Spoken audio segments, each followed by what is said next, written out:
மறுமை நாளில் வெற்றி பெறுகின்ற ஒரு கூட்டத்தில் அல்லாஹ் நம் எல்லோரையும் எழுப்பி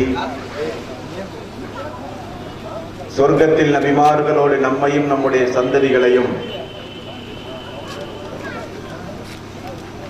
ஏகத்துவத்திற்காக வேண்டி இந்த உலகத்தில் வாழ்ந்து மரணித்து மண்ணறையில் வாழ்ந்து கொண்டிருக்கின்ற எல்லோரையும் அல்லாஹ் சொர்க்கத்தில் ஒன்று சேர்ப்பானாக. அன்பிற்கும் பாசத்திற்கும் உரிய சகோதரர்களே, தாய்மார்களே, பெரியவர்களே, அல்லாஹ்வினுடைய மாபெரும் கிருபையினால் திருவாரூர் மாவட்டம் புலிவளம் பகுதியில் பெண்களுக்காக வேண்டி ஒரு அரபிக் கல்லூரி நடத்துவதற்காக வேண்டி திட்டமிட்டு அதன் அறிமுக கூட்டத்தில் நாம் எல்லாம் இங்கே ஒன்று கூடியிருக்கின்றோம்.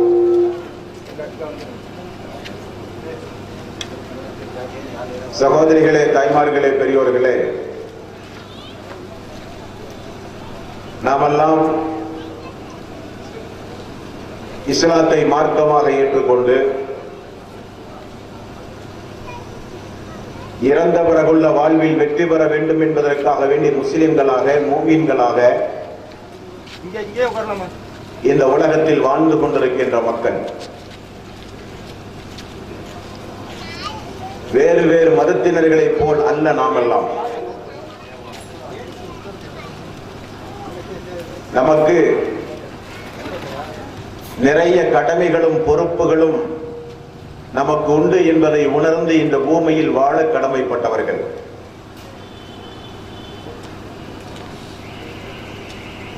என்றைக்கு நாம் இஸ்லாத்தை மார்க்கமாக ஏற்றுக்கொண்டோமோ, என்றைக்கு நாம் மறுமையில் நமக்கு சொர்க்கம் வேண்டும் என்று முடிவு செய்தோமோ, அன்றைக்கே நம் மீது அல்லாஹ் நிறைய பொறுப்புகளை சுமத்தி விட்டான். இந்த உலகத்தில் பெயரளவு முஸ்லிம்கள் உண்டு.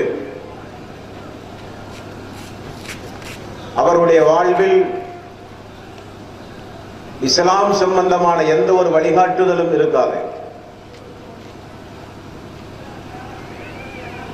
பெயரும் ஆடையும் கலாச்சாரமும் மட்டும்தான் அவருடைய வாழ்விலே நம்மால் பார்க்க முடியும். ஐங்கால தொழுகை இருக்காது. அல்லாஹ் ஏவிய எந்த கட்டளைகளையும் தன்னுடைய வாழ்விலே செய்ய மாட்டார்கள். அவர்கள் முழுக்க முழுக்க இந்த துனியாவை மட்டுமே மையமாக வைத்து வாழ்கிறவர்கள். ஆண்களானால் பணம் சம்பாதிப்பதில் மட்டும் குறிக்கோளாக இருப்பார்கள். பெண்களானால் அதை அனுபவிப்பதில் மட்டும் குறிக்கோளாக இருப்பார்கள். வேறு இஸ்லாம் சம்பந்தமான எந்த வகையான ஒரு நடவடிக்கையும் அவருடைய வாழ்விலே நீங்கள் பார்க்க முடியாது. அவர்களுக்கு தொழுகையை பற்றி பேசினால் பிடிக்காது. மார்க்கத்துடைய ஹராம் ஹலால்களை பற்றி பேசினால் கோபப்படுவார்கள். திருக்குர்ஆனுடைய போதனைகளை வெறுப்பார்கள். நபிகள் நாயகம் ஸல்லல்லாஹு அலைஹி வஸல்லம் அவர்கள் இப்படி கூறினார்கள் என்று சொன்னால் முகம் சுளிப்பார்கள். இப்படி பெயரளவு முஸ்லிம்கள் ஒரு சாரார். இன்னொரு சாரார் கொஞ்சம் கூடுதலாக வாரத்திற்கு ஒரு முறை மட்டும் அல்லாஹ்வுடைய பள்ளிக்கு சென்று ஜும்ஆ தொழுகிற மக்கள், வருடத்திற்கு மட்டும் ரமலானுடைய மாதத்தில் நோன்பு நோக்கிற மக்கள், மீதமுள்ள காலங்களில் தன்னுடைய வாழ்வில் எல்லா ஹராமான காரியங்களும் இருக்கும். தனக்கு எப்பொழுது தோன்றுகிறதோ அப்பொழுது வணக்க வழிபாடு செய்கிற மக்கள். நாம் உண்டு, நம்முடைய குடும்பம் உண்டு, நாம் உண்டு, நம்முடைய தொழில் உண்டு, நாம் உண்டு, நம்முடைய வீடு உண்டு, நாம் உண்டு, நம்முடைய சுகபோக வாழ்வுண்டு என்று நினைக்கிற மக்கள். இந்த மார்க்கத்தை பிறருக்கு சொல்லி ஏன் வம்பு தும்புகளில் ஈடுபடுவோமே என்று சொல்லி மேல் படிப்பு பட்டங்கள் பல படித்து மார்க்கத்தை தன்னுடைய தேவைக்காக வேண்டி மட்டும் வாழ்ந்து கொண்டிருக்கிற மக்கள் இரண்டாவது சாரார். மூன்றாவது சாரார் அல்லாஹ்வுடைய இந்த தீனை, நம்முடைய உயிரை விட மேலான இந்த மார்க்கத்தை ஏற்று அதன்படி நடக்கக்கூடிய ஒரு ஹிதாயத்தை ரப்பல் ஆலமீன் நம்மை தேர்வு செய்து நமக்கு தந்திருக்கிறானே, அந்த விலை மதிக்க முடியாத ஹிதாயத்தை நான் பாதுகாக்க வேண்டும். நான் பெற்ற இன்பத்தை இந்த வையகம் பெற வேண்டும் என்று சொல்வதற்கு இணங்க, நான் உணர்ந்த, நான் கற்றுக்கொண்ட, நான் தேர்ந்தெடுத்த, நான் சொர்க்கத்திற்கு செல்லுகிற வழியாக நான் நடைபோடுகிற இந்த மார்க்கத்தை அண்டை வீட்டுக்காரருக்கு, வசிக்கிற பகுதியில் வாழ்ந்து கொண்டிருக்கிற மக்களுக்கு, நண்பர்களுக்கு, வியாபார வாடிக்கையாளர்களுக்கு இந்த மார்க்கத்தை சொல்லிவிட்டுத்தான் மரணிக்க வேண்டும். அதாவது நானும் மார்க்கத்தின் அடிப்படையில் நடக்க வேண்டும், பிற மக்களுக்கும் இந்த மார்க்கத்தை எடுத்துச் சொல்ல வேண்டும் என்கிற உணர்வுள்ள மக்கள் மூன்றாவது சாரார். பெயரளவு முஸ்லிம்கள், அவர்கள் இஸ்லாத்திற்கு தேவையில்லாதவர்கள். தனக்கு எப்பொழுதெல்லாம் மார்க்கம் தேவைப்படுகிறதோ அப்பொழுது மட்டும் மார்க்கப்பட்டோடு நடக்க விரும்புகிறவர்கள், அல்லாஹ்விடத்திலே மிக கடுமையான வெறுப்புக்குரியவர்கள். அல்லாஹ் தந்த இந்த மார்க்கத்தை நானும் பின்பற்றி பிற மக்களுக்கும் எடுத்துச் சொல்கிற இந்த கலப்பணையில் ஈடுபடுகிற மக்கள் அல்லாஹுவால் தேர்ந்தெடுக்கப்பட்ட சிறந்த சமுதாயம். நமக்கு என்னங்க தேவை? இப்படி ஒரு பகுதியில் இஸ்லாமிய சமூகத்திற்கு ஒரு அரபி பாடசாலையை உருவாக்கி வளர்ந்து வருகிற இஸ்லாமிய பிள்ளைகளை, பெண் பிள்ளைகளை ஒரு மார்க்கப்பட்டுள்ள பெண் பிள்ளைகளாக மாற்ற வேண்டும் என்கிற ஒரு சிந்தனையும் ஒரு ஏற்பாடும் ஏன் நாம் செய்கிறோம்? இந்த புலிவளம் பகுதியில் இருக்கிற முஸ்லிம்களைப் போல நாம் உண்டு, நமக்கு ஒரு வியாபாரம் உண்டு, நாம் உண்டு, நமக்கென்று ஒரு வருமானம் உண்டு, நாம் உண்டு, நமக்கு ஒரு அழகான வீடு உண்டு, நாம் உண்டு, நமக்கு ஒரு அழகான வசதி வாய்ப்பான வாழ்வு உண்டு என்று எல்லோரையும் போல நாமும் இருந்தால் நிலைமை என்னவாகும்? தீமைகள் பெருகும், வழிகேடுகள் அதிகமாகும், அல்லாஹ்வுடைய ரஹமத்துகள் நிப்பாட்டப்படும், அவருடைய கோப பார்வை அந்த பகுதிக்கு இறங்கும், தீயவர்களோடு சேர்ந்து நாமும் அழிய வேண்டிய சூழ்நிலை உருவாகும். ஆகவேதான் எப்பொழுது நமக்கு மரணம் வரும் என்று சொல்ல தெரியாது, இயலாது. அது எப்பொழுதும் நம்மை நோக்கி வரும். வருவதற்கு முன்னால் இந்த மார்க்கத்திற்கு எதையாவது ஒன்றை செய்துவிட்டு மரணிக்க வேண்டும் என்கிற எண்ணம் ஒரு சில நல்லவர்களுடைய உள்ளத்தில் ஏற்பட்ட காரணத்தினால்தான் இந்த பகுதியில் இப்படி ஒரு அரபி பாடசாலை உருவாகிறது. இன்ஷா அல்லாஹ். குறிப்பாக தாய்மார்கள் எப்படிப்பட்ட காலச்சூழ்நிலையில் நாம் வாழுகிறோம் என்பதை கொஞ்சம் திரும்பி பார்க்க வேண்டும். வருகிற விஞ்ஞான யுகம் எப்படிப்பட்ட ஒரு யுகமாக நம்மை நோக்கி வந்து கொண்டிருக்கிறது என்பதை கொஞ்சம் சிந்தித்து பார்க்க வேண்டும். பிள்ளைகளை பெற்ற தாய்மார்களுடைய காலத்தில் உள்ள காலம் அல்ல இந்த காலம். இந்த காலம் நம்முடைய ஈமானுக்கு மிகப்பெரிய ஒரு சவால் விடுக்கிற காலம். இந்த காலம் நம்முடைய தக்குவாவை பரிசோதனை செய்கிற காலம்.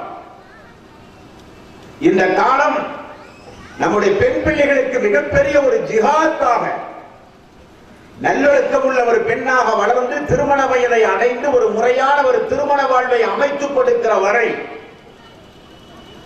18 வயது 19 வயது காலம் வரை பெற்றோர்கள் மிகப்பெரிய ஒரு ஜிஹாத்தை செய்து பிள்ளைகளை வளர்த்த வேண்டிய காலம் இந்த காலம். காரணம், எல்லா பெரும்பாவங்களும் வீட்டினுடைய வாசலில் வந்து நிற்கிற காலம். எதையும் நாம் தேடி போக வேண்டிய அவசியம் இல்லை, எல்லாம் நம்மை தேடி வருகிற காலம். இவ்வளவு ஒரு மோசமான ஒரு சூழ்நிலையில் மிகப்பெரிய ஒரு போராட்டத்திற்கு மத்தியில் ஆண்கள் ஈமானை பாதுகாப்பதே மிகப்பெரிய பாடு. அதில் பலகீனமாகிய தாய்மார்கள் மிகப்பெரிய ஒரு சவாலாக இந்த பூமியில் வாழ வேண்டிய காலம் இந்த காலம். ஆகவே உங்களுடைய பெண் பிள்ளைகளை பத்திரமாக இந்த இடத்திலே ஒப்படையுங்கள். இல்லாவிட்டால் பிள்ளைகளை பெற்றாவது இந்த மதரசாவிலே நீங்கள் பிள்ளைகளை ஒப்படையுங்கள். அதனுடைய எதிர்காலம் நீங்கள் சொர்க்கம் செல்வதற்கு வாய்ப்பாக அமையும். அதனுடைய எதிர்காலம் அல்லாஹ் நாடினால் மிகப்பெரிய ஒரு சமுதாயத்தை உருவாக்குகிற ஒரு பெண்ணாக அந்த பெண் திகழும். இஸ்லாமிய வரலாறு முஸ்லிம்களுக்கு நான் சொல்ல வேண்டிய அவசியம் இல்லை. இஸ்லாமிய வரலாற்றில் ஆண்களுக்கு நிகராக இல்லாவிட்டாலும் தாய்மார்களுடைய பங்களிப்பும் இஸ்லாமிய வளர்ச்சிக்கு உண்டு என்பதை நாம் மறந்துவிடக் கூடாது. ஒரு குடும்ப சூழலில் வளர்கிற ஒரு தாய்க்கு, ஒரு பெண்ணுக்கு மார்க்கப்பட்டிருந்தால் பிறக்கிற குழந்தை அதனுடைய வளர்ப்பு மார்க்கப்பட்டோடு. எத்தனையோ குடும்பங்களில் இஸ்லாம் இல்லை, மார்க்கமில்லை, தக்குவா இல்லை, ஈமான் இல்லை, மறுமையை பற்றி உள்ள எந்த ஒரு அச்சமும் இல்லாத குடும்பம் நிறைய உண்டு. அல்லாஹ் என்ன செய்கிறான்? அல்லாஹ் என்ன செய்கிறான்?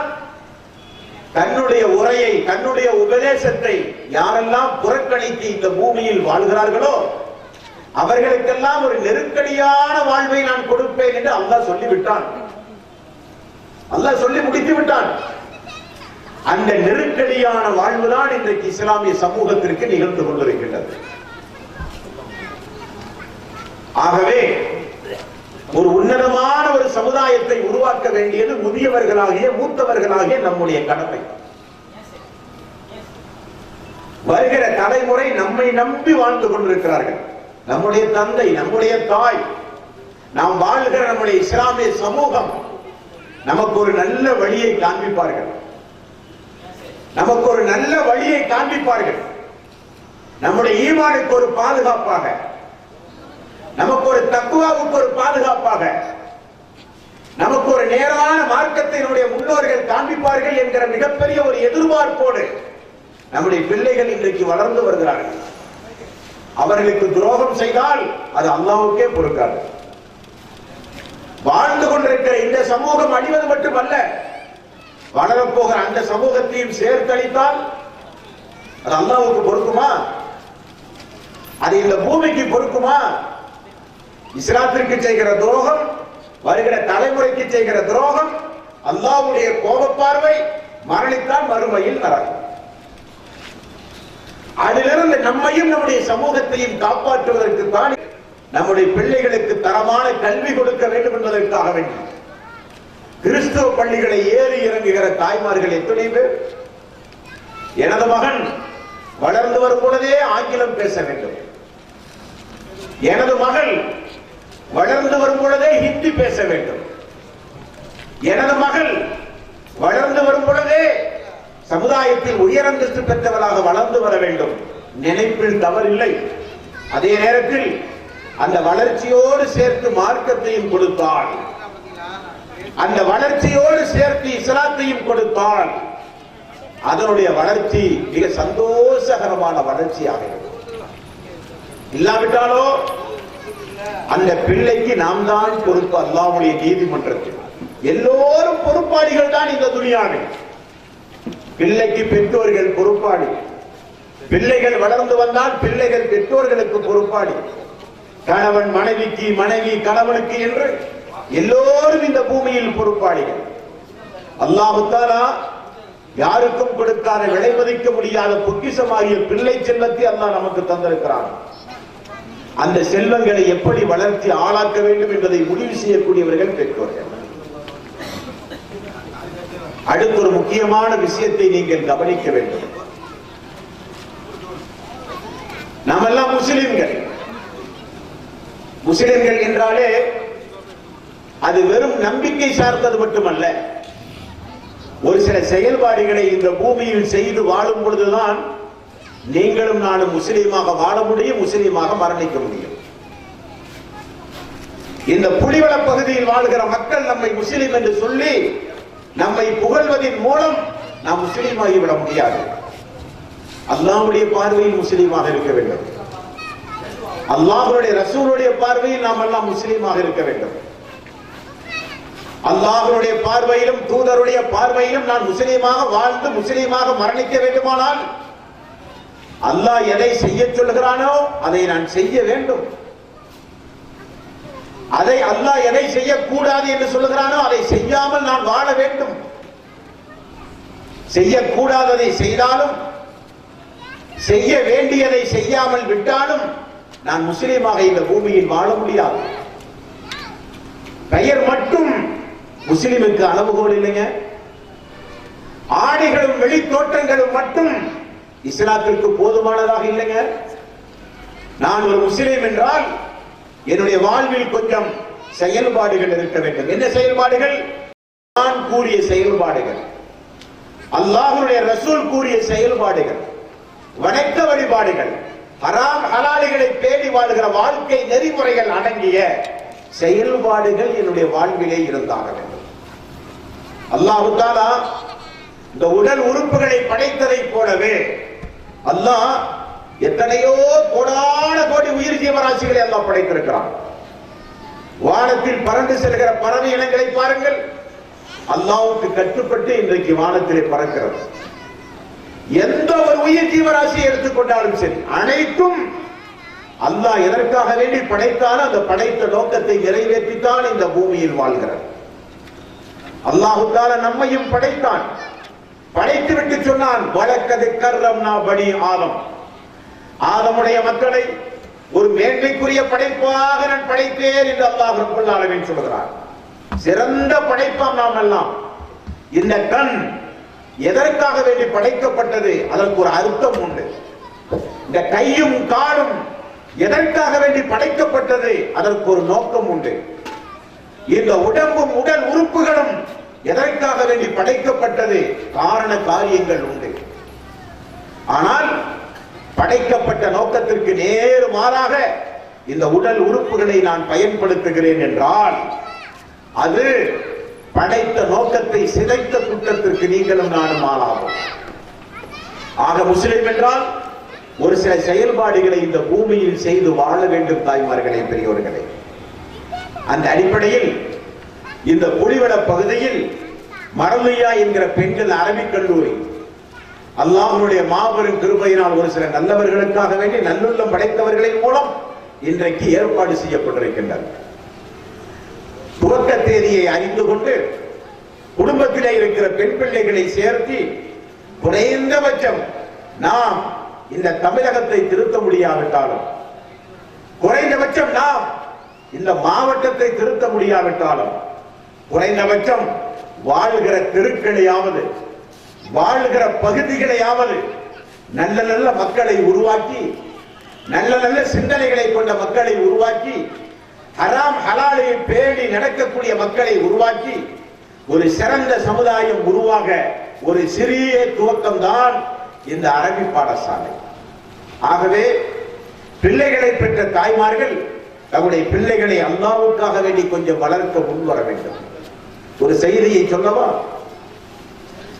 ரசூலுல்லாஹி ஸல்லல்லாஹு அலைஹி வஸல்லம் மக்காவிலே இருந்து மதீனா வந்தார். மதீனா வந்தவுடன் ரசூல் ஸல்லல்லாஹு அலைஹி வஸல்லம் அவர்களுக்கு எல்லாவற்றையும் வாரி வாரி கொடுக்க அந்த மக்கள் தயாராக இருந்தார்கள். வீடுகளை கொடுக்க முன் வந்தார்கள். சொத்துக்களை கேட்டால் கொடுக்க முன் வந்தார்கள்.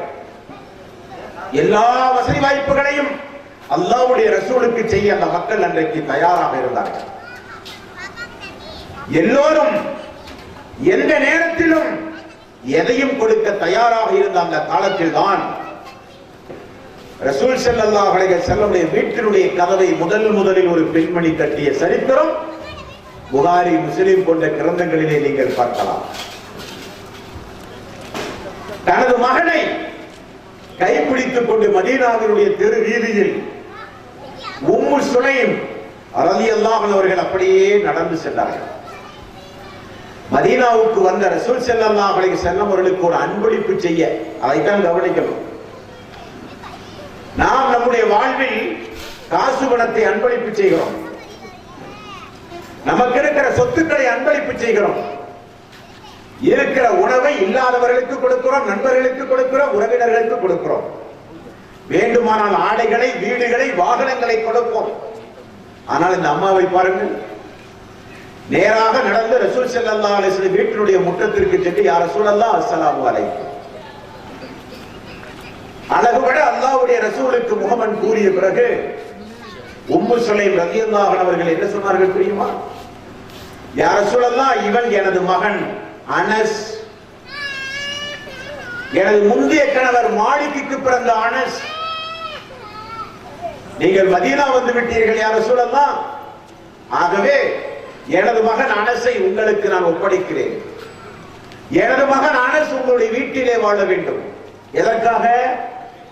எப்பொழுதும் உங்களுடைய பிரார்த்தனைக்கு எனது மகன் ஆளாக வேண்டும், உங்களுடைய வழிகாட்டுதல் எனது மகனுக்கு இருக்க வேண்டும், உங்களுடைய மேற்பார்வையில் எனது மகன் வளர வேண்டும். எனது மகன் மிகப்பெரிய செல்வந்தனாக வளர்வதில் எனக்கு உடன்பாடில்லை.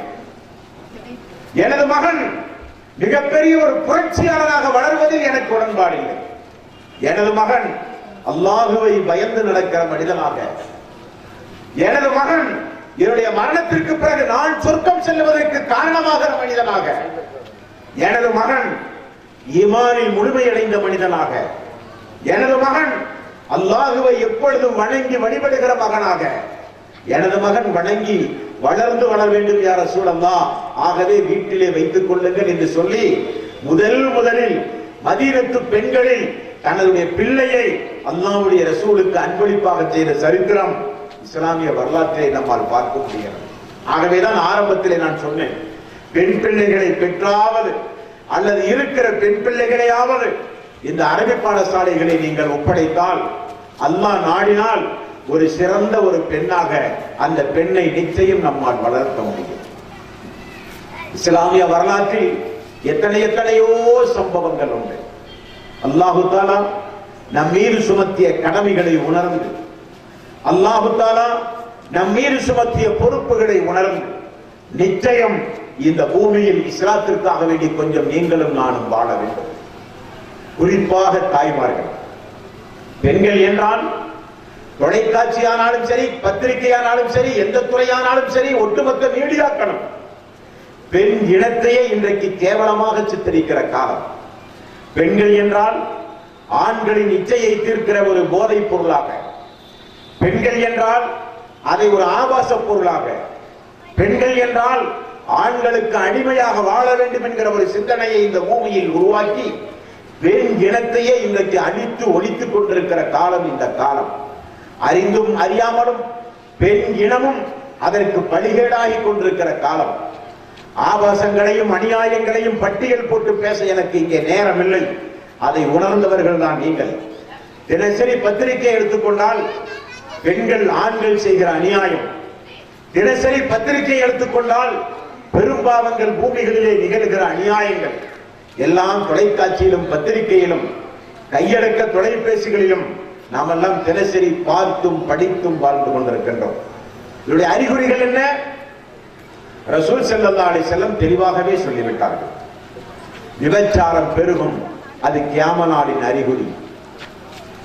அக்கிரமங்கள் பெருகும், உலக அழிவு நாளின் அறிகுறி.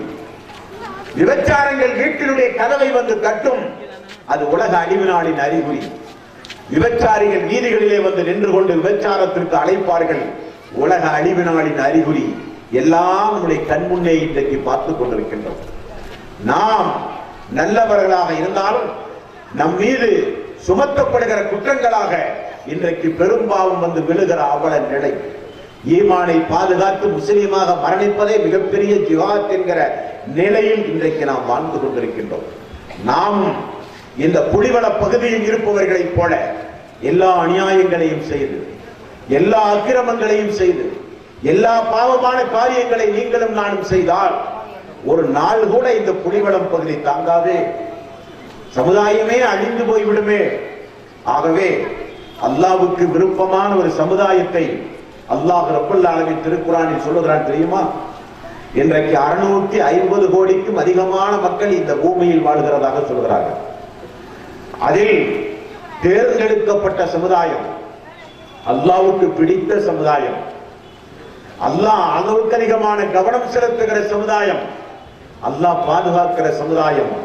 குன்தும் ஹைர உம்மத்தின் உஹ்ரிஜத் லின்னாஸ் தஅமுரூன பில் மஅரூஃப் வ தன்ஹவுன அனில் முன்கர் வ து'மினூன பில்லாஹ்.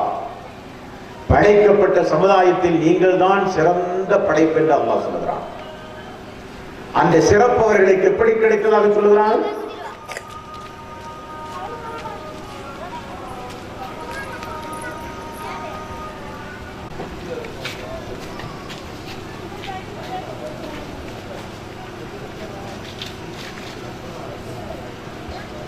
كنتم خير أمة أخرجت للناس تأمرون بالمعروف وتنهون عن المنكر وتؤمنون بالله.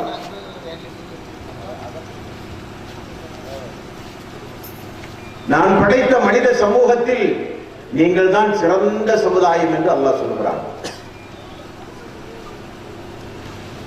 அந்த சமுதாயத்திற்கு அந்த சிறப்பு கிடைக்க என்ன காரணம் என்று அல்லாஹ் சொல்கிறான்? அது பொருளாதாரத்தால் கிடைத்த சிறப்பு அல்ல, உயர்ந்த குலத்தால் பிறந்த காரணத்தினால் கிடைத்த சிறப்பு அல்ல, கருப்பர் வெள்ளையர் என்கிற நிறத்தால் கிடைத்த சிறப்பு அல்ல. அந்த சிறப்பு எப்படி கிடைத்த சிறப்பான்? நீங்கள் நன்மையை ஏவுகிறீர்கள், தீமையை தடுக்கிறீர்கள், அல்லாஹ்வை நம்புகிறீர்கள். அல்லாஹ்வை நம்பிக்கொண்டு நம்பிக்கை வைத்து நன்மையை ஏவி தீமையை தடுக்கிற ஒரு சமுதாயம் இந்த பூமியில் நான் படைத்த படைப்புகளிலேயே மிகச்சிறந்த சமுதாயம் என்று அல்லாஹ் ரப்பல் ஆலமீன் சொல்கிறான். ஆகவேதான் அந்த சமுதாயத்திற்கு அல்லாஹ் ரப்பல் ஆலமீன் மார்க்கத்தினுடைய விளக்கத்தையும் அல்லாஹ் அளிக்கிறான். மை யுரீதுல்லாஹு பிஹி கைரன் யுஃபக்கிஹு ஃபித்தீன். அல்லாஹ்வுடைய நன்மையை நாடி யாரெல்லாம் இந்த உலகத்தில் எவருக்கு அல்லாஹ் தஆலா நன்மையை நாடுகிறானோ அவருக்கு அல்லாஹ் மார்க்கத்தினுடைய விளக்கத்தை கொடுக்கிறான் என்றார்கள் ரசூலுல்லாஹி ஸல்லல்லாஹு அலைஹி வஸல்லம். இப்படி ஒரு சமுதாயம் நமக்கு முன்னால் வாழ்ந்து தியாகம் செய்த காரணத்தினால்தான் எதையுமே இழக்காமல் இலகுவாக இந்த மார்க்கத்தை நீங்களும் நானும் பின்பற்றி இருக்கிறோம். இந்த உலகத்துடைய எந்த ஒரு கடைக்கோடியில் போய் நின்று கொண்டும் இன்றைக்கு நான் என்னை முஸ்லிம் என்று துணிச்சலாக சொல்ல முடியும். இந்த உலகத்தில் எந்த ஒரு கடைக்கோடியில் போய் நின்று கொண்டும் அல்லாஹ்வுடைய இந்த மார்க்கத்தை என்னால் எடுத்துச் சொல்ல முடியும். அந்த உரிமையை நமக்கு தந்தவர்கள் யார்?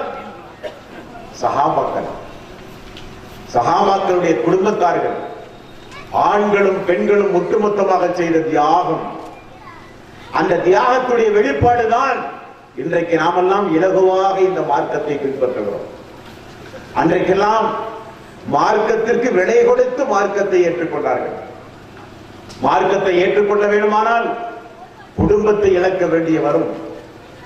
மார்க்கத்தை ஏற்றுக்கொள்ள வேண்டுமானால் சம்பாதித்த பொருளாதாரத்தை இழக்க வேண்டி வரும். மார்க்கத்தை ஏற்றுக்கொண்டால் பிள்ளைகள் அனாதைகளாக்கப்படும். இருந்தும் கூட அனைத்து தியாகங்களையும் செய்து இந்த மார்க்கத்தை நம்முடைய கையிலே தந்தார்களே, அந்த மார்க்கத்திற்கு நான் செய்கிற பங்களிப்பு என்ன என்றைக்காவது யோசித்து பார்த்திருக்கிறோமா? என்றைக்காவது யோசித்து பார்த்திருக்கிறோமா? நான் குறை சொல்லவோ குற்றம் சொல்லவோ இங்கே நான் வரவில்லை. நம்முடைய வளர்ப்பு மிக மோசமான வளர்ப்பு. மார்க்கம் குறித்து கவலையே கிடையாது, இஸ்லாம் குறித்து எந்த ஒரு கவலையும் கிடையாது. ஆனால் நாம் வாழ்கிற நாட்டில் பகிரங்கமாக பேசுகிறார்கள். ஒரு முஸ்லீமை இந்துவாக மாற்றினால் 5 லட்சம் ரூபாய் பரிசு என்று சொல்கிறார்கள். நம்முடைய ஈமானின் விலையை அவர்கள் புரிந்து வைத்திருக்கிறார்கள், நாம் இன்னும் புரியவில்லை. மார்க்கத்துடைய மதிப்பை அவர்கள் புரிந்து வைத்திருக்கிறார்கள், நாம் இன்னும் புரியவில்லை. ஒரு கிறிஸ்தவனை இந்துவாக மாற்றினால் 2 லட்சம் தானவாம். முஸ்லீமை இந்துவாக மாற்றினால் 5 லட்சம் ரூபாய். ஏன்? என்ன காரணம்?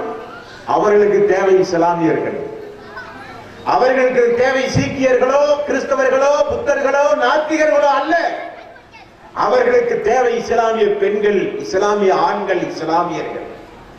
ஈமானுக்கு இந்த பூமியில் அவர்கள் வைத்திருக்கிற பரிசு 5 லட்சம் ரூபாய். ஆனால் குடும்பம் குடும்பமாக தியாகம் செய்து சொந்த நாட்டிலிருந்து இரவோடு இரவாக 450 தொலைவு தூரம் நடந்தே பயணம் செய்து மதீனாவுக்கெல்லாம் ஹிஜ்ரத் செய்து வீட்டை இழந்து சொத்து சுகங்களை இழந்து தாயை இழந்து மக்களை இழந்து உயிரை கையில் பிடித்து உடுக்க துணியை மட்டுமே எடுத்துக்கொண்டு மதீனா சென்று இந்த மார்க்கத்தை காத்து நம்முடைய கையிலே தந்திருக்கிற ஒரு சமுதாயம் நமக்கு முன்னால் சென்றிருக்கிறது என்பதை மட்டும் மறந்துவிடக் கூடாது. நான் ஆரம்பத்தில் சொன்னேன் ஒரு செய்தியை. பெயரளவு முஸ்லிம்கள் இந்த சமுதாயத்தில் நிறைய உண்டு. அவர்களுக்கு இந்த ஈமானின் மகிமை தெரியாது, அவர்களுக்கு இஸ்லாத்தினுடைய மகத்துவம் தெரியாது. ஆகவேதான் ஆணுக்காக வேண்டி பெண்ணும் பெண்ணுக்காக வேண்டி ஆணும் இன்றைக்கு சர்வ சாதாரணமாக சார்ந்திருக்கிற மார்க்கத்தையே தூக்கி வீசி விடுகிறார்கள். என்னங்க காரணம்? மார்க்கம் வளர்ந்த வரலாறு தெரியாது, மார்க்கத்துடைய மகிமை தெரியாது. தெரியாமலேயே அந்த பெண் பிள்ளைகளை பெற்று வளர்த்தி ஆளாக்கி விட்டார்கள். தெரியாமலேயே பிள்ளைகளை பெற்று வளர்த்தி ஆளாக்கி விட்டார்கள். ஆகவேதான் நிலைமை மிக மோசமான காலம். நிலைமை இன்றைக்கு மிக மிக மோசம். ஆனால் இஸ்லாத்தை உணர்ந்தார்கள் அந்த மக்கள், இஸ்லாத்தின் வெகுமதியை உணர்ந்தார்கள் அந்த மக்கள். நிறைய முறை பயான்களிலே நீங்கள் கேள்விப்பட்டிருப்பீர்கள், யா ரசூலல்லாஹ் உங்களுடைய உபதேசம் எப்பொழுதும் ஆண்கள் தான் கேட்டுக் கொண்டிருக்கிறார்கள், நாங்களும் ஆண்களுக்கு பின்னால் அமர்ந்து கொண்டிருக்கின்றோம். உங்களுடைய சத்தம் ஆண்களையும் தாண்டி எங்களுடைய செவிகளிலே வந்து விடுவது மிக பாரமாக இருக்கின்றது, கஷ்டமாக இருக்கின்றது. ஆகவே இதே மஸ்ஜித் நபவியில் வாரத்திற்கு ஒரு முறையாவது எங்களுக்கென்று பிரத்யேகமாக மார்க்க கல்வி உபதேசம் நடத்தப்பட வேண்டும் என்று கேட்டு விரும்பி மார்க்கத்தை விளங்கிக் கொண்ட பெண் சமுதாயம் உங்களுக்கு ஒரு முன்னுதாரணமான சமுதாயம். பெண்களை பொறுத்தவரையில் இன்றைக்கு நான் ஆரம்பத்தில் சொன்னதைப் போல அதை ஒரு போதைப் பொருளாக, விபச்சார கருவியாக, மிகப்பெரிய தாழ்நிலை பொருளாக, சுமை தூக்கும் கருவிகளாக, சம்பளம் வாங்காத வேலைக்காரிகளாக, ஆணுக்கு அடிமை செய்கிற அடிமையாக, எந்த ஒரு உணர்வும் உரிமையும் இல்லாத ஒரு ஜனமாகத்தான் இன்றைக்கு பெண் பிள்ளைகளை பார்க்கிற காலம். ஆனால் இஸ்லாம் உங்களுக்கு வாழ்வளித்தது, இஸ்லாம் உங்களுக்கு உயர்வை தந்தது. மார்க்க கல்வியை கற்கலாம், சொத்துகளிலே பங்குண்டு, விவாக உரிமை உண்டு, திருமணத்தில் ஆண்களை தேர்வு செய்கிற உரிமை உண்டு. எல்லா உரிமைகளையும் உங்களுக்கு வழங்கிய சுயமான இந்த மார்க்கத்தில், அல்லாஹ்வுடைய இந்த தீனில் வளர்ந்து ஆளாக வேண்டிய நீங்கள் இன்றைக்கு எப்படி வளர்ந்து கொண்டிருக்கிறீர்கள் என்பதை மட்டும் கொஞ்சம் சிந்தித்து பாருங்கள், கொஞ்சம் சிந்தித்து பாருங்கள். தொலைத்தொடர்பு சாதனம், கையடக்க பேசி, மொபைல் போன் இன்றைக்கு வீட்டுக்குள் சொல்லிக் கொள்ளாமல் வந்து சேர்ந்திருக்கிற மிகப்பெரிய ஒரு சைத்தான். அதற்கு அடிமையாகி இன்டர்நெட், பேஸ்புக், ட்விட்டர், வாட்ஸ்அப் போன்ற பல்வேறு அறிவியல் சாதனங்களுக்கு பலிகேடாகி ஈமானையும் இறையற்றத்தையும் விளைவிக்க முடியாத மார்க்கத்தையும் துளைத்துக் கொண்டு வாழ்கிற மக்கள் இந்த சமுதாயத்தில் நிறையவே உண்டு. உங்களுடைய வாட்ஸ்அப்பில் என்ன உண்டு என்பது உங்களுக்கு மட்டும் தெரியும் என்று நினைக்கின்றீர்கள். எல்லாம் அந்த ரப்புக்கு தெரியும், எல்லாம் அந்த அல்லாஹ் ரப்புல் ஆலமீனுக்கு தெரியும். அவன் அனைத்தையும் அறிந்தவன். உங்களுடைய வாட்ஸ்அப்பில் உள்ளதை, தொலைபேசியில் உள்ளதை, மறைமுக செய்தியை துண்ணிப்பாக வானவர்களின் மூலம் அவன் பதிவு செய்து கொண்டிருக்கிறான் என்கிற ஒரு அச்சம் மட்டும் இருந்தால் இந்த சமுதாயம் இவ்வளவு பெரிய அழிவை இன்றைக்கு சந்தித்திருக்குமாங்க? எங்க எந்த ஒரு தொலைத்தொடர்பு சாதனம் இல்லையே அன்றைக்கு. எந்த ஒரு அநியாயங்களும் அக்கிரமங்களும் நிகழ்ந்தாலும் சாட்சி பூர்வமாக சொல்ல முடியாத காலம் அல்லவா அன்றைக்கு. எப்படி வாழ்ந்தார்கள் ஒரு சமுதாயம், எப்படிப்பட்ட சிறந்த சமுதாயமாக ஒரு சமுதாயம் வாழ்ந்தார்கள். நான் நீண்ட நெடிய வரலாறை சொல்ல இங்கே எனக்கு நேரம் இல்லை. ஒரே ஒரு சம்பவத்தை மட்டும் தாய்மார்களுடைய கவனத்திற்கு நான் ஒன்றை மட்டும் சொல்லுகிறேன். நமக்கெல்லாம் பாருங்க, வளர்ந்து ஆளாகி வரும் பொழுது எப்படியாவது ஒரு கணவன், அவன் தொழாதவனாக இருந்தாலும் சரி, வட்டியோடு தொடர்புடையவனாக இருந்தாலும் சரி, மார்க்கம் குறித்தவன் தெரியாதவனாக இருந்தாலும் சரி, கை நிறைய சம்பளம் வாங்குகிறானா, வெளிநாட்டிலே வேலை செய்கிறானா, திருமணத்திற்கு பிறகு சந்தோஷமான வாழ்க்கைக்கு நம்மை அழைத்து செல்வானா, வாழ்கிற பகுதியில் ஒரு மிகப்பெரிய குடும்பமா? திருமணத்திற்கு ஆயிரக்கணக்கான லட்சக்கணக்கான மக்கள் கூடுவார்களா? ஊரை அழைத்து விருந்து போட்டு மிகப்பெரிய விருந்து விசாரங்கள் செய்து நமக்கு ஒரு வாழ்வு கிடைக்கிறதா? கண்ணை மூடிக்கொண்டு ஆண் பெண்ணை, பெண் ஆணை இன்னைக்கு திருமணம் செய்கிற காலம். என்றைக்காவது ஒரு இஸ்லாமிய பெண் எனக்கு வரக்கூடிய மணமகன் ஐந்தாள தொழுகையை பேணி இருப்பவனாக இருக்க வேண்டும், எனக்கு வருகிற மணமகன் அல்லாஹ்வுடைய தீன் திருக்குர்ஆனை படித்தவனாக இருக்க வேண்டும், எனக்கு வர வேண்டிய மணமகன் மார்க்கப்பட்டுள்ளவனாக இருக்க வேண்டும் என்கிற சிந்தனை ஆணுக்கும் கிடையாது, பெண்ணுக்கும் கிடையாது. காரணம், மார்க்கம் அவர்களுக்கு இரண்டாம் தரப்பட்டது. ஆனால் ஒரு சம்பவத்தை உங்களுக்கு நான் சொல்கிறேன். தாய்மார்களுக்குரிய படிப்பனை சம்பவமாக இருந்தாலும் ஆண்களும் கொஞ்சம் கூர்ந்து இந்த சம்பவத்தை கவனிக்க வேண்டும். பாருங்கள், மாலிக் என்பவர் உம்மு சுலைம் என்பவரை திருமணம் முடித்தார்கள். திருமணம் முடித்தால் ரசூல் ஸல்லல்லாஹு அலைஹி வஸல்லம் அவர்கள் நபியாக வந்த செய்தி கேள்விப்பட்டு இஸ்லாமிய போதனைக்கு உட்படுத்தப்பட்டு அந்த பெண் உம்மு சுலைம் இஸ்லாத்தை தழுவி விடுகிறார்கள். கணவர் மாலிக் நிர்பந்தப்படுத்துகிறார், மார்க்கத்தை ஏற்றது சரியல்ல என்று வாதிடுகிறார். நான் சார்ந்திருக்கிற மார்க்கத்தோடு தான் என்னோடு வாழ முடியும் என்று நிர்பந்தப்படுத்துகிறார். குடும்பங்களிலே நாளுக்கு நாள் பிரச்சனைகள் அதிகமாகிறது. உம்மு சுலைம் அவர்கள் சொன்னார்கள், நான் ஏற்ற மார்க்கம் உங்களுக்காக வேண்டிய அல்ல, நான் ஏற்றிருக்கிற மார்க்கம் எனக்கு நீங்கள் தினசரி சம்பாதித்து உழைத்து என்னை காப்பாற்றுவீர்கள் என்பதற்காக வேண்டிய அல்ல, நான் ஏற்றிருக்கிற இந்த மார்க்கம் மறுமையோடு தொடர்புடையது. நான் ஏற்றிருக்கிற இந்த தீன் என்கிற இஸ்லாம் தூதருக்கு அல்லாஹ் வஹி மூலம் அனுப்பிய திருக்குர்ஆன், தூதருடைய சொந்த கருத்து அல்ல. நான் ஏற்றிருக்கிற இந்த மார்க்கம் எனக்கு ஒரு கண்ணியத்தை தருகிற மார்க்கம், நான் ஏற்றிருக்கிற இந்த மார்க்கம் இந்த சமுதாயத்தில் எனக்கு ஒரு அந்தஸ்தை தருகிற மார்க்கம், நான் ஏற்றிருக்கிற இந்த மார்க்கம் எனக்கு அந்நிய ஆண்களிடமிருந்து ஒரு பாதுகாப்பு தந்திருக்கிற மார்க்கம், நான் ஏற்றிருக்கிற இந்த மார்க்கம் எனக்கு நல்லொழுக்கத்தை போதிக்கிற மார்க்கம், நான் ஏற்றிருக்கிற இந்த மார்க்கம் நான் இறந்தாலும் மண்ணறையிலும் மறுமையிலும் எனக்கு கை கொடுக்கிற மார்க்கம். ஆகவே இந்த மார்க்கத்தை உங்களுக்காக வேண்டி நான் விட முடியாது என்று தீர்க்கமாகவே சொல்லிவிட்டார்கள். ஒரு ஆண் வாரிசு உண்டு, அவர்தான் அனஸ். கணவன் மனைவி பிரச்சனைகள் அதிகமானது, சொல்லிக் கொள்ளாமலேயே சிரியா சென்று விடுகிறார் கணவர் மாலிக். தன்னந்தனியாக மதீனாவிலே விட்டு செல்கிறார். உனக்கும் எனக்கு எந்த சம்பந்தமும் கிடையாது. ரசூல் ஸல்லல்லாஹு அலைஹி வஸல்லம் மதீனா வரும் பொழுது அந்த குடும்பத்தை பார்க்கிறார்கள். மார்க்கப்பட்டுள்ள குடும்பம், விதவையாக்கப்பட்ட கோலத்திலே ஒரு பெண், ஒரு அழகான ஒரு ஆண் வாரிசோடு மதீனாவிலே வாழ்ந்து கொண்டிருக்கிற ஒரு காலம். சுப்ஹானல்லாஹ். அந்த பெண்ணுடைய நிலையை உணர்ந்து பெரிய பெரிய சஹாபாக்கள் எல்லாம் போய் பெண் கேட்டார்களாம். அந்த வரிசையில் பாருங்கள், ஒரு அதிர்ச்சிகரமான தகவல். அபூ தல்ஹா என்கிற மிகப்பெரிய வசதி படைத்த, பார்ப்பதற்கு மிக அழகான, மதீனாவில் மிகப்பெரிய பேரித்த தோட்டங்களை கொண்ட, மதீனாவில் மிகப்பெரிய குடும்பத்தை சார்ந்த அபூ தல்ஹா என்பவர் உம்மு சுலைம் அவர்களை நேரடியாக சென்று பெண் கேட்கிறார். அபூ தல்ஹா இஸ்லாத்தை ஏற்காதவர், உம்மு சுலைம் மார்க்கத்திற்காக வேண்டி கணவனை இழந்தவர், உம்மு சுலைம் மார்க்கத்திற்காக வேண்டி வாழ்வையே அர்ப்பணித்தவர்.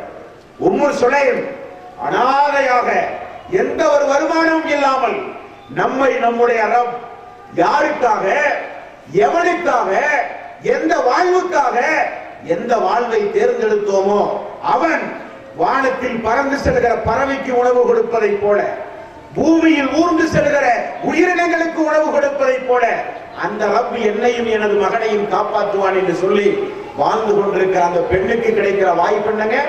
மிகப்பெரிய செல்வந்தர், பார்ப்பதற்கு லட்சணமானவர், மிகப்பெரிய குடும்பத்தை சார்ந்தவர் வந்து நேரடியாக பெண் கேட்கிறார். உங்களை திருமணம் முடிக்க எனக்கு விருப்பம், உங்களுடைய விருப்பம் தேவை, முடியாது என்று மறுத்து விடுகிறார். இரண்டாவது நாள் மறுக்கிறார். மூன்றாவது நாள் வந்து சொல்லுகிறார், அவர் என்னை விட இந்த மதீனாவில் செல்வந்தர் யார்? உம்மு சுலைம்.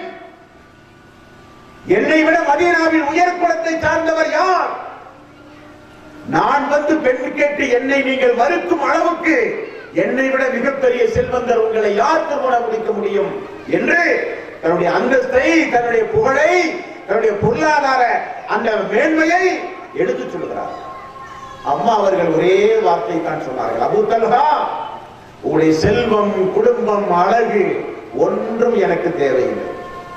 எனக்கு தேவை, உங்களை நான் திருமணம் முடிப்பதாக இருந்தால் நீங்கள் ஒரு வார்த்தையை சொல்ல வேண்டும். அந்த வார்த்தையை மனமாற நீங்கள் மொழிய வேண்டும். அதன்படி உங்களுடைய வாழ்வை நீங்கள் அமைப்பதாக உறுதிமொழி தர வேண்டும். இருந்தால் உங்களை திருமணம் முடிக்கிறேன், செல்வத்தை நீங்களே வைத்துக் கொள்ளுங்கள் சொன்னார். அபூ தல்ஹா அதிர்ந்து போனார். அபூ தல்ஹா அதிர்ந்து போனார். என்ன வார்த்தையை நான் சொல்ல வேண்டும், உங்களுக்காக வேண்டி நான் சொல்லுகிறேன் என்று சொல்லும் போது அம்மா சொன்னார்கள், நீங்கள் இருப்பது இப்பொழுது உங்களது பழைய மார்க்கம், நான் இருப்பது இஸ்லாம் என்கிற அல்லாஹ்வுடைய மார்க்கம். எனது மார்க்கத்திற்கு நீங்கள் வந்தால் உங்களை திருமணம் முடிக்க நாங்கள் தயார். அஸ்ஹது அல்லா இலாஹ இல்லல்லாஹ் அஸ்ஹது அன்ன முஹம்மதர் ரசூலுல்லாஹ், இந்த கலிமாவை சொல்ல வேண்டும், மார்க்கத்தை ஏற்றுக்கொள்ள வேண்டும். மார்க்கத்தை ஏற்றுக்கொண்டு நீங்கள் நடக்க தயார் என்றால் நான் உங்களை திருமணம் முடிக்க தயார். அம்மாவுக்காக வேண்டி அந்த கலிமாவை சொல்லி மார்க்கத்தை ஏற்று மதீனாவில் இப்படி ஒரு மார்க்கமா என்று சொல்லி அல்லாஹ்வுடைய தூதரோடு அந்த உம்மு சுலைம் அவர்கள் அபூ தல்ஹாவை அழைத்து கொண்டு போய் எப்படி பெற்ற மகனை, யா ரசூலல்லாஹ், நீங்கள் தான் எனது மகனை வளர்த்தி ஆளாக்க வேண்டும் என்று சொல்லி கொண்டு போய் விட்டார்களோ, அந்த தாய் தன்னுடைய கணவனை தூதருக்கு அறிமுகம் செய்கிறார். யா ரசூலல்லாஹ், இவர் எனது கணவர், மார்க்கத்தை ஏற்றுக்கொண்ட நவ் முஸ்லிம், உங்களுடைய பார்வையில் மார்க்கத்தை சொல்லுங்கள் என்று சொன்னவுடன் அபூ தல்ஹா அவர்கள் ஆயத்து இறங்கியதற்கெல்லாம் வாழ்வாதாரம் கொடுத்த தோழராக மாறினார். மார்க்கத்தை இப்படி புரியுங்க. காரணம் என்ன? ஏன் அவர்கள் தனக்கு ஒரு வாழ்வு கிடைக்க வேண்டுமானால் மார்க்கம் தேவை என்று எண்ணினார்கள். தன்னுடைய வாழ்க்கை துணையை இழந்தாமல் இந்த மார்க்கத்திலே உறுதியாக இருந்தார்கள். என்ன காரணம்?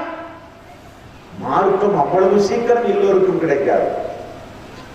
நிம்மதியை தேடி, நல்ல வழியை தேடி, நல்ல ஒரு மார்க்கத்தை தேடி காடு, செடி, மழை என்றெல்லாம் இன்னைக்கு மக்கள் அலைந்து திரிகிறார்கள். ஆனால் அல்லாஹ் மிக மிக இலகுவாக நமக்கு ஒரு மார்க்கத்தை தந்திருக்கிறான், ஒரு வேதத்தை தந்தான், ஒரு தூதரை தந்தான், அந்த வாழ்வை வாழ்கிற உணர்வை தந்தான். ஆனால் மதிக்க தெரியாமல் இன்றைக்கு நாம் பூமியிலே பார்த்து கொண்டிருக்கின்றோம். பிறர் நம்மை இன்றைக்கு மிக நுணுக்கமாக இன்றைக்கு பார்த்துக் கொண்டிருக்கிறார்கள். ஏங்க, இந்தியாவினுடைய கணக்கெடுப்பில் ஒரு 4% முஸ்லிம்கள் கூடிவிட்டார்கள் என்கிற ஒரே காரணத்திற்காக வேண்டி ஒட்டுமொத்த மீடியாக்களும் ஏற்கு மேல் நிகழ்ச்சி நடத்துவதென்ன, விமர்சனம் செய்வதென்ன, எப்படி முஸ்லிம்கள் வளர்ச்சி அடைந்தார்கள், என்ன காரணம் என்கிற ஆய்வு செய்வதென்ன, வெறும் 3% கூடிய காரணத்தினால். இஸ்லாம் வளரக்கூடாது, முஸ்லிம்கள் இஸ்லாத்தை பின்பற்றக்கூடாது, முஸ்லிம்கள் முஸ்லிம்களாக வளர்ந்து ஆளாக கூடாது, முஸ்லிம்கள் பள்ளிக்கு செல்லக்கூடாது, முஸ்லிம்கள் வெள்ளிக்கிழமை பள்ளியிலே ஒன்று கூடக்கூடாது, முஸ்லிம்கள் திருக்குரானோடு தொடர்பு வைக்கக்கூடாது, முஸ்லிம்கள் முஸ்லிம்களாக பொதுவாக நடக்கக்கூடாது என்பதில் மிகுந்த கவனத்தோடு இருக்கிறார்கள். ஒட்டுமொத்த மீடியாக்களும், அரசாங்கமும், ஆள்பலமும், அதிகார பலமும், எல்லா துறைகளும் இன்றைக்கு மிகுந்த கவனத்தோடு இன்றைக்கு இருக்கிறார்கள். முஸ்லிம்கள் முஸ்லிம்களாக வாழக்கூடாது. ஆகவேதான் எல்லா வகையிலும் ஒவ்வொரு வகையான நெருக்கடிகள். இந்த இஸ்லாமிய அரபி பாடசாலைகள் கண்காணிக்கப்பட வேண்டும். யாரெல்லாம் இஸ்லாமிய பிரச்சாரம் செய்கிறார்கள் அவருடைய பேச்சுக்கள் கண்காணிக்கப்பட வேண்டும். யாரெல்லாம் இஸ்லாத்தின் அடிப்படையில் வாழ வேண்டும் என்கிற உணர்வோடு வாழ்கிறார்களோ அவருடைய பொருளாதாரம், அவருடைய வரவு செலவுகள், அவருடைய வாழ்க்கை நெறிமுறைகள், அவர்களை பற்றி உள்ள முழு பயோடாட்டா இன்றைக்கு கண்காணிக்கப்படுகிறது. என்ன காரணம்? இஸ்லாம் எந்த வகையிலும் வளர்ந்து விடக்கூடாது. அதே நேரத்தில் பிரிட்டிஷ் போன்ற ஐரோப்பிய நாடுகளுடைய தற்போதைய நிலைமை 2016 நிலைமை என்னங்க?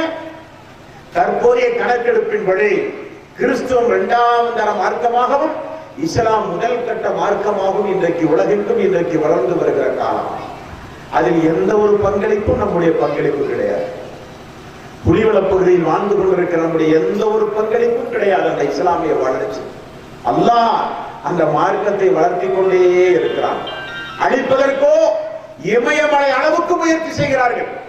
எல்லா மீடியாக்களும், எல்லா அதிகார வர்க்கமும், எல்லா வகையான பொருளாதாரத்தையும் வாரி வாரி வாரி வாரி கொடுக்காமல் தங்களுடைய மார்க்கத்தை, தங்களுடைய மதத்தை வளர்க்க வேண்டும் என்று துணியாய் துடிக்கிறார்கள். ஆனால் அல்லாஹ் தன்னுடைய மார்க்கத்தை, இன்ன தீன இன்தல்லாஹில் இஸ்லாம், இன்ன தீன இன்தல்லாஹில் இஸ்லாம், அல்லாஹ் அங்கீகரித்த மார்க்கமே இஸ்லாம் மார்க்கம். எந்த மார்க்கத்தையும் அல்லாஹ் அங்கீகரிக்க மாட்டான். இஸ்லாத்தை மட்டும்தான் அல்லாஹ் அங்கீகரித்திருக்கிறான். உலகளாவிய அளவில் மிகப்பெரிய புரட்சியை இஸ்லாம் இன்றைக்கு செய்து கொண்டிருக்கின்றது. நாம் வாழ்கிற நாடு மோசம் ஒன்றுமல்ல. அங்குமிங்குமாக பல பகுதிகளிலும் இன்றைக்கு மக்கள் கூட்டம் கூட்டமாக இஸ்லாத்தை நோக்கி வந்து கொண்டிருக்கிற இந்த காலகட்டத்தில் நீங்களும் நானும் குறைந்தபட்சம் இஸ்லாத்தை பின்பற்றியாவது வாழ வேண்டும். கடந்த காலங்கள் போனது போகிறது. அநியாயம் செய்து விட்டோமே, மார்க்கத்தில் பெரும்பாவங்களை செய்து விட்டோமே, எல்லா வகையான பெரும்பாவங்களையும் சர்வ சாதாரணமாக செய்து கொண்டிருக்கிறோமே, போனவை போகட்டும். குல் யா இபாதியல்லதீன அஸ்ரஃபு அலா அன்ஃபுஸிஹிம் லா தக்னது மின் ரஹ்மத்தில்லாஹ். தங்களுக்கு தாங்களே அநியாயம் செய்து கொண்ட என்னுடைய அடியார்களே, என்னிடத்தில் 2 கரத்தை ஏந்தி பாவ மன்னிப்பு தேடுங்கள், மன்னிக்க நான் தயாராக இருக்கிறேன் என்று அல்லாஹ் சொல்கிறான். பாவ மன்னிப்பு தேடி திருந்தி இஸ்லாத்தை பின்பற்றி உறுதிபட இந்த மார்க்கத்தை ஏற்று வாழ்ந்தால் நமக்கும் நல்லது, நம்முடைய சந்ததிகளுக்கும் நல்லது, நம்முடைய மறுமை வாழ்வுக்கும் கபருடைய வாழ்வுக்கும் சிறந்த வாழ்வு நமக்கு கிடைக்கும். தாய்மார்களே, பெரியவர்களே, ஆகவே மார்க்கத்தை கொஞ்சம் படிக்க முயற்சி செய்யுங்கள், மார்க்கத்தின்படி கொஞ்சம் நடக்க முயற்சி செய்யுங்கள், பாவங்களை கொஞ்சம் நிப்பாட்டுங்கள். அது நியாயம் அல்ல. தொடர்ந்து பாவங்களை செய்து கொண்டே இருப்பது நியாயம் அல்ல. யாருக்கும் தெரியாமல், தெரிந்தாலும் யார் நம்மை கேட்பார்கள் என்கிற மமதையோடு அகந்தையோடு எத்தனையோ அநியாயங்களை செய்யும். இன்றைக்கு கூட இவர்கள் பேசி என்ன சமுதாயத்தை திருத்தவா முடியும் என்ற இந்த உரையை அலட்சியம் செய்கிற அன்பர்கள் கூட இங்கே இருக்கலாம், அல்லது உரையை கேட்கிற வாய்ப்பை கூட பெற்றிருக்கலாம். எனக்கு எந்த கவலையும் கிடையாது. நிகழ்ச்சி ஏற்பாடு செய்த அன்பர்களுக்கும் எந்த கவலையும் கிடையாது. காரணம், சொல்வது மட்டும்தான் உங்களுடைய கடமை என்று அல்லாஹ்வே சொல்லியிருக்கிறார். இந்த மார்க்கத்தை, நன்மையை ஏவி தீமையை தடுக்கக்கூடிய இந்த பணியை எடுத்து சொல்வது மட்டும்தான் உங்களுடைய கடமை. ஒரு சமுதாயத்தை திருத்தியே ஆக வேண்டும் என்கிற நிலை உங்களுக்கு எதல்ல, அது என்னுடைய கையில் உண்டு என்று அல்லாஹ் சொல்கிறார். அல்லாஹ் நாடினால் மட்டும்தான் திருந்துபவர்கள் திருந்த முடியும். அல்லாஹ் நாடினால் மட்டும்தான் மார்க்கத்தை பின்பற்றுகிற மக்கள் உருவாக முடியும். அல்லாஹ் நாடினால் மட்டும்தான் அவனை பற்றியுள்ள அச்சம் உள்ளத்திலே வரும். காரணம், இந்த பூமியில் வாழ்கிற பெரும்பான்மையான மக்களை அல்லாஹ் கைவிட்டு விட்டார். அல்லாஹ் கைவிட்டு விட்டார். உதாரணத்திற்கு நபிகள் நாயகம் ஸல்லல்லாஹு அலைஹி வஸல்லம் அவர்கள் சொன்னார்கள், ஈமானுக்கு 70க்கும் மேற்பட்ட 100க்கும் மேற்பட்ட கிளைகள் உண்டு. அதில் ஒன்றுதான் வெட்கம் என்கிற ஒரு கிளை. வெட்க உணர்வு ஆடு மாடுகளுக்குரியதல்ல. வெட்க உணர்வு நீரிலும் வானத்திலும் பூமியிலும் வாழ்ந்து கொண்டிருக்கின்ற உயிர் ஜீவராசிகளுக்குரியதல்ல. வெட்க உணர்வு மனிதர்களுக்குரியது. அது ஈமானின் ஒரு பகுதி. அது அல்லாஹ் இந்த மனித சமுதாயத்திற்கு கொடுத்திருக்கிற ஒரு அருட்கொடையும் கூட.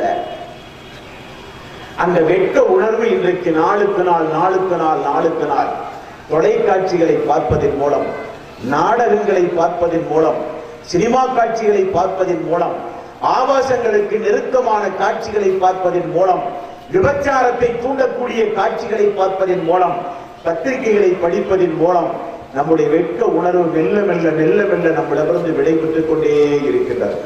வெட்க உணர்வு விடை பெற்றால் ரசூல் ஸல்லல்லாஹு அலைஹி வஸல்லம் அழகுவிட ஒன்றை சொல்லிவிட்டார்கள். வெட்க உணர்வு யாரிடமிருந்து எடுபட்டு விடுமோ அவர்களை அல்லாஹ் கைவிட்டு விடுவான். திரும்ப அல்லாஹ் அவர்களுக்கு கொடுக்கிற தண்டனை மென்மேலும் பாவம் செய்ய வைத்துக் கொண்டே இருப்பார். ஒரு பாவம் செய்தால் அவன் தௌபா செய்கிறான், அந்த பாவத்தை தொடர்ந்து செய்கிறானா என்று அல்லாஹ் பார்க்கிறான். தொடர்ந்து செய்தால் வெட்க உணர்வு மெல்ல மெல்ல குறைந்து கொண்டே போகும். வெட்க உணர்வு மெல்ல மெல்ல குறைந்து கொண்டே போனால் ரசூலுல்லாஹி ஸல்லல்லாஹு அலைஹி வஸல்லம் மிக அருமையாக சொன்னார்கள், அல்லாஹ் அவனை கைவிட்டு விடுவான். அவனுடைய உள்ளத்தில் என்ன தோன்றுகிறதோ அதன்படி செயல்படுமாறு அல்லாஹ் அவனை விட்டு விடுவான். இது அல்லாஹ்வுடைய தண்டனையா, அல்லாஹ்வுடைய அருளா? இது அல்லாஹ்வுடைய தண்டனை. ஆனால் நாம் என்ன நினைக்கிறோம்? நம்மை கேட்க யார் இருக்கிறார்கள்?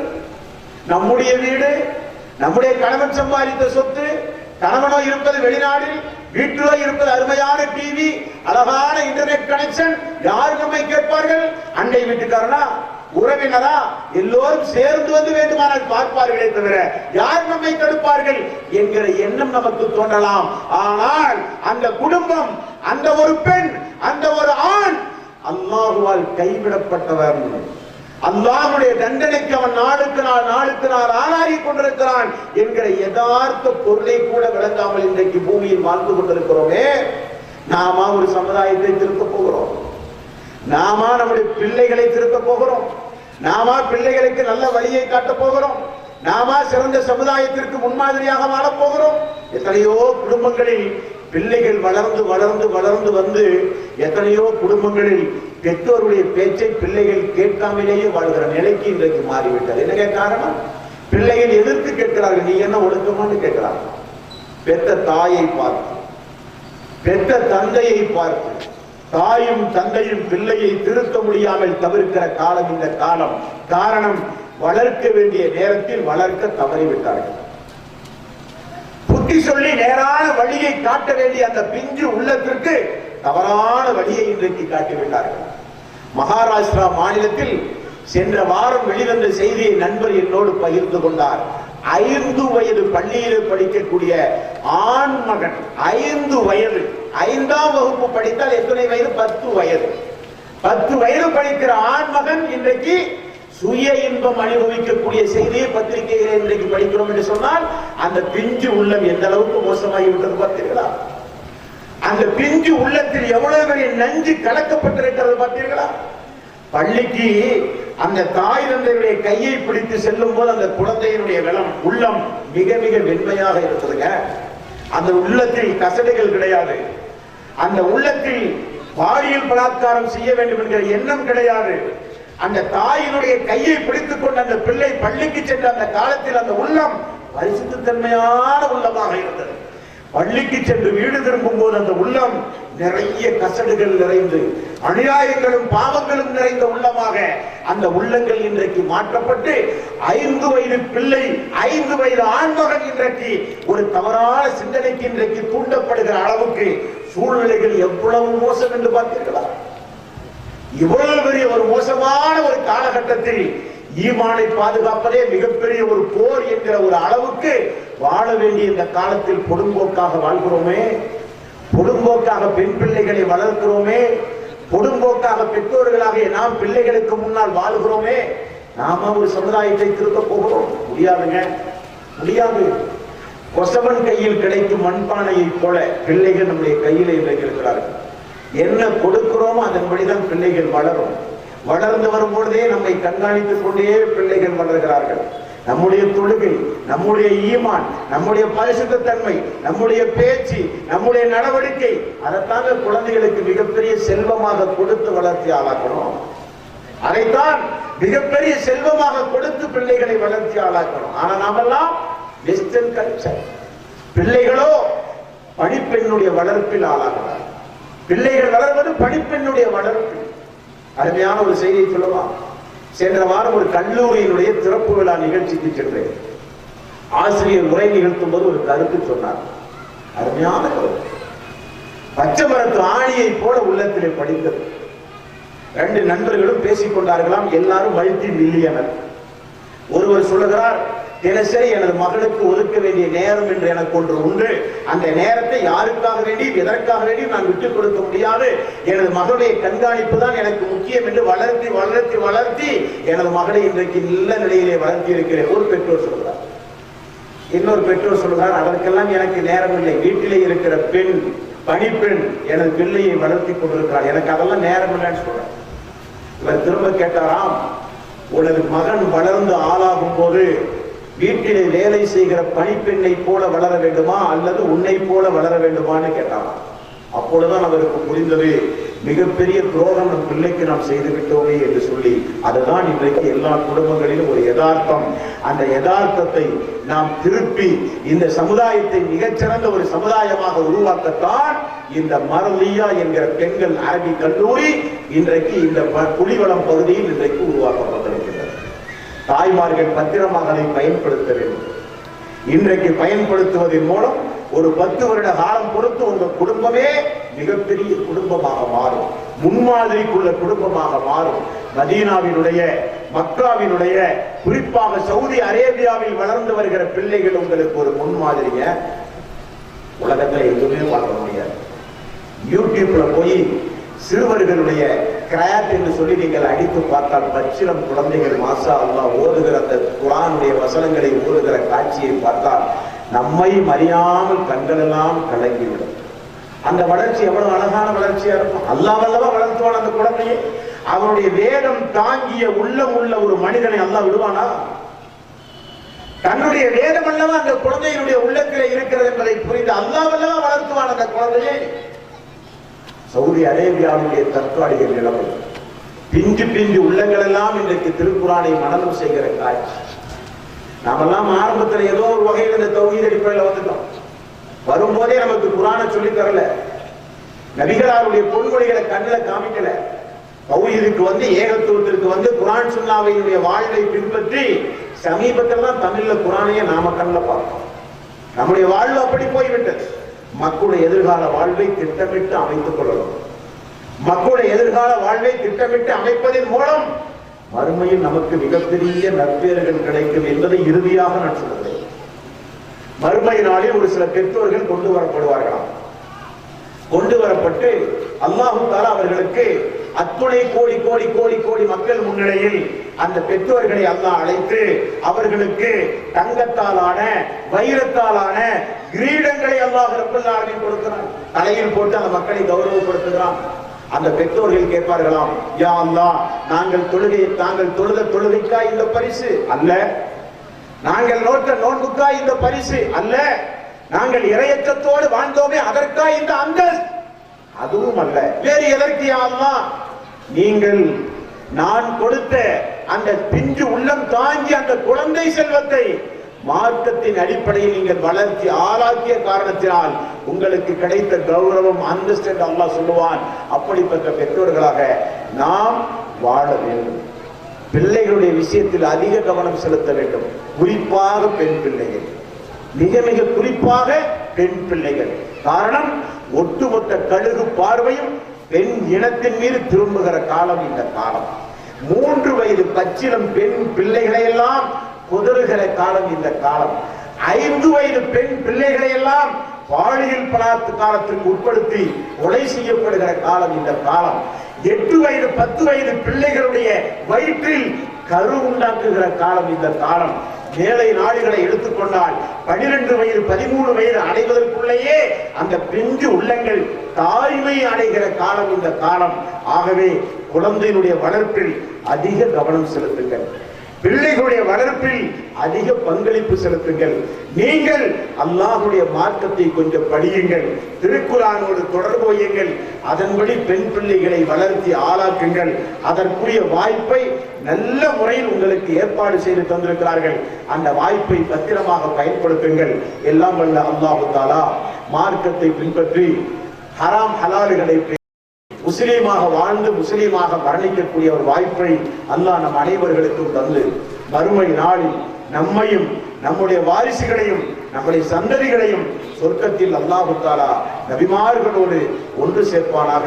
வஆகிரு தஅவானா அல்ஹம்துலில்லாஹி ரப்பில் ஆலமீன். அஸ்ஸலாமு அலைக்கும்.